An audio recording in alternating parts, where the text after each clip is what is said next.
Ms. Buffett and Ms. Munger. 夏雪晶晶 from China International Capital Corporation Limited.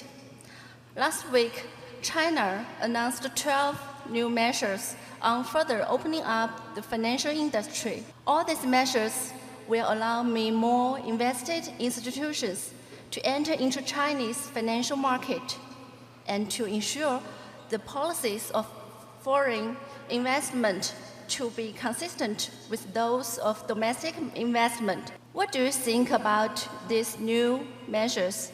Do you believe the foreign financial institutions will have more pricing power over the Chinese stock markets in the future? Do you have any plans to set up a company in China? If so, what time? Thank you. Well, we've got one now. Dairy Queen is all over China, and it's working fine. And we didn't wait for new laws. We did it under the old laws. But we're not that big net in China, right, Warren?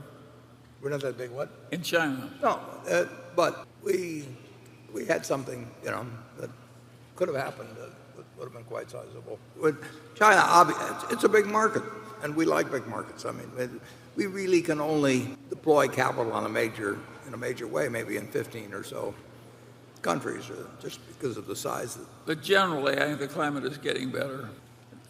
It really makes sense for the two countries to get along. Think of how stupid it would be if China and the United States didn't get along. Stupid on both sides, I might add. Yeah, we've done well in China. We haven't done enough. Andrew? Warren, this is a question from a member of the House of Lords in Westminster who happens to be here today, who also is a shareholder of the company.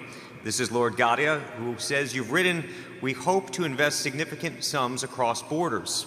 So what's your appetite to invest in the UK and Europe, and how will Brexit impact that?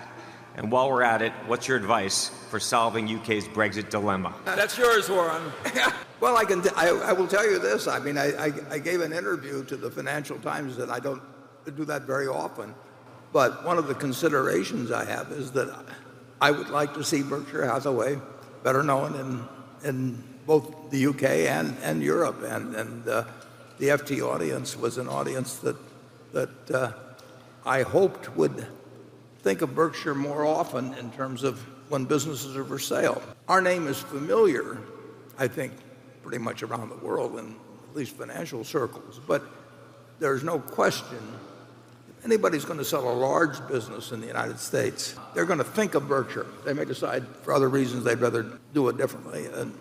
But they will think of Berkshire. And I don't think, I mean, obviously that is not as true around the world. We've had some very good luck with a few people that have thought of Berkshire. I mean, such as ISCAR, and actually Berkshire Hathaway Energy had one of its base holdings from way back was in the UK. But I was looking, in doing that interview, I was willing to spend 3 hours with the FT reporters in the hope that when they write the story, that somebody someplace thinks of Berkshire that wouldn't otherwise think of it. And we'd love to put more money into the UK. I mean, if I get a call tomorrow and somebody says, I've got an X billion-dollar pound company that I think might make sense for you to own and that I would like to actually have as part of Berkshire, I'll get on the plane and be over there. But they'll have to tell me what their price ideas are and what it's earning. So I'm not interested in going over and talking about it and pricing it for them and then not making a deal. We like to make deals when we actually get into action. We're hoping for it. And we're hoping for a deal in the UK and or in Europe, no matter how Brexit comes out. I think I'm not an Englishman, but I have the feeling it was a mistake to vote to leave. But it doesn't destroy my appetite in the least for making a very large acquisition in the UK. Charlie? Well, all my ancestors came from Northern Europe, so I'm very partial to the place. On the other hand, if you ask me how I would vote on Brexit if I lived in Britain, I don't even know. It just strikes me as a horrible problem, and I'm glad it's theirs, not mine. But if I called you tomorrow and said we had a deal in UK, you'd tell me I would go in a minute. Yeah. Yeah, Or you tell me those are my kind of people. I understand them. Yeah. Okay. Greg. Yeah, Warren, just want to kind of maybe follow up on those past two questions because there is sort of a theme there. It seems to me that there's definitely more of a home country bias when we look at the acquisitions and investments that Berkshire has done historically. And while there's definitely value in sticking with what you know and feel the most comfortable with, it seems like you've gone from a model that was originally focused on putting boots on the ground to find investment and acquisition opportunities to one where you're seemingly more content to have sellers or the representatives call you or drop by the office, basically more of a pull model than a push model. There's nothing wrong with this, but I just wonder if the opportunity cost that comes with this type of model is that Berkshire misses out on a lot of overseas business where owners are unaware of your willingness to step up and buy them outright and allow them to run their companies under the Berkshire umbrella, and missing stocks investment opportunities because Berkshire is not necessarily familiar enough with the local market. At this point, do you think Berkshire would benefit from putting more boots on the ground in these overseas markets? We actually must have been, after we bought his car, Eitan Wertheimer convinced me that we should get more exposure in Europe. And he helped out in doing that. I went over, he arranged various meetings. We've had a lot of contact. It isn't that they're not aware, and we do hear about some, but we do have the problem, they got to be sizable.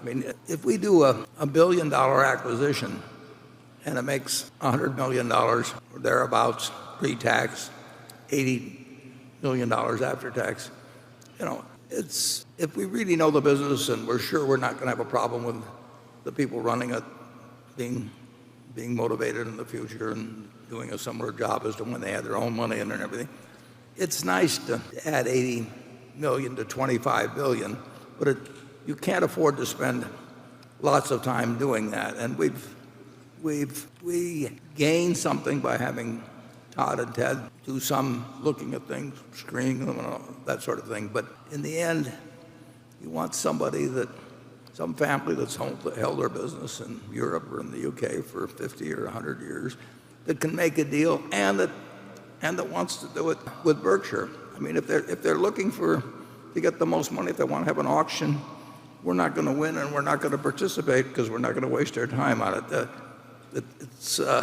If we form a acquisition crew, they'll acquire something. I mean, I've watched so many institutions in operation that if your job every day is to go to work and screen a bunch of things with the idea that you're the strategic department or acquisition department, you're going to want to do something. I want to do something, but I don't want to do something unless Berkshire benefits by it and clearly benefits by it, and it's generally it's of a size. Well, Warren, our problem is not a lack of boots on the ground. Our problem is the people on the ground are paying prices that we don't want to pay. Yeah. That's our problem. And that problem is not going to be cured by boots. We can spend $100 billion in the next year. That is not a problem. No. Spending it intelligently is a huge problem. And our competitors are buying with somebody else's money, and they get part of the upside and take none of the downside. And they'll that is hard to compete with people like that. Yeah, they'll leverage it up. They'll make a lot of money if it fails, and they'll make even more money if it succeeds. And that's not our equation. No. And that isn't always that way, but it's certainly that way now. It's probably. And it's not in the shareholders' interest that we get to be like everybody else. Yeah. Okay.